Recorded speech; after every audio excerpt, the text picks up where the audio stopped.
Hey guys, in another episode, today we're learning about Florida eastern grasshoppers. Do you know that they're poisonous or only if eaten? So they protect themselves from predators with their very bright colors like red, orange, black, or yellow.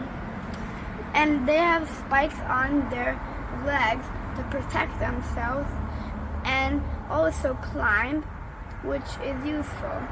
And also they have wings for communicating and jumping higher. And they also move very slowly. And these are one of the most biggest grasshoppers ever.